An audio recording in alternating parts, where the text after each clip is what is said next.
50 famous stories. 왕과 매, the king and his hawk. Genghis Khan was a great king and warrior. He led his army into China and Persia. and he conquered many lands. One morning, when he was home from the wars, he rode out into the woods to have a day's sport. It was a merry hunting party. The woods rang with their shouts and laughter. Many of his friends were with him. They rode out gaily, carrying their bows and arrows. Behind them came the servants with the hounds. They expected to carry much game home in the evening. On the king's wrist sat his favorite hawk, for in those days hawks were trained to hunt. At the word from their masters, they would fly high up into the air and look around for prey. If they chanced to see a deer or a rabbit, they would swoop down upon it swift as any arrow. All day long Genghis Khan and his huntsmen rode through the woods, but they did not find as much game as they expected. Toward evening, they started for home. The king had often ridden through the woods, and he knew all the paths. So while the rest of the party took the nearest way, he went by a longer road through a valley between two mountains. The day had been warm, and the king was very thirsty. His pet hawk had left his wrist and flown away. It would be sure to find its way home. The king rode slowly along. He had once seen a spring of clear water near this pathway. If he could only find it now, but the hot days of summer had dried up all the mountain brooks. At last, to his joy, he saw some water trickling down over the edge of a rock. He knew that there was a spring further up. In the wet season, a swift stream of water always poured down here, but now it came only one drop at a time. The king leaped from his horse. He took a little silver cup from his hunting bag. He held it so as to catch the slowly falling drops. It took a long time to fill the cup, and the king was so thirsty that he could hardly wait.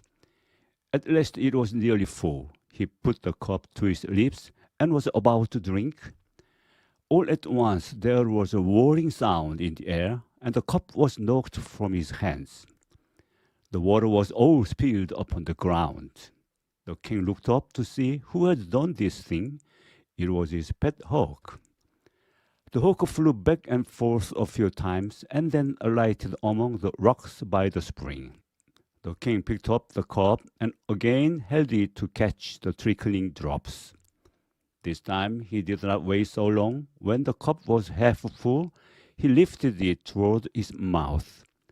But before it had touched his lips, the hawk swooped down again and knocked it from his hands. And now the king began to grow angry. He tried again, and for the third time, the hawk kept him from drinking. The king was now very angry indeed. "How do you dare to act so?" he cried. "If I had you in my hands, I would wring your neck." Then he filled the cup again, but before he tried to drink, he drew his sword. "Now, Sir Hawk," he said, "this is the last time." He had hardly spoken before the hawk swooped down and knocked the cup from his hand. But the king was looking for this. With a quick sweep of the sword, he struck the bird as it passed. The next moment, the poor hawk lay bleeding and dying at its master's feet. "There is one you get for your pains," said Genghis Khan. But when he looked for his cup, he found that it had fallen between two rocks where he could not reach it. "At any rate, I'll have a drink from that spring," he said to himself. With that, he began to climb the steep bank to the place from which the water trickled. It was hard work, and the higher he climbed, the thirstier he became.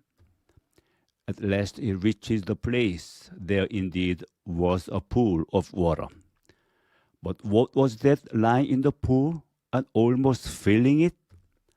It was a huge dead snake of the most poisonous kind. The king stopped. He forgot his thirst. He thought only of the poor dead bird lying on the ground below him. The hawk saved my life, he cried, and how did I repay him? He was my best friend, and I have killed him.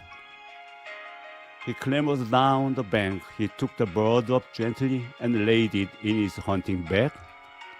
He said to himself, I have learned a sad lesson today, and that is never to do anything in anger.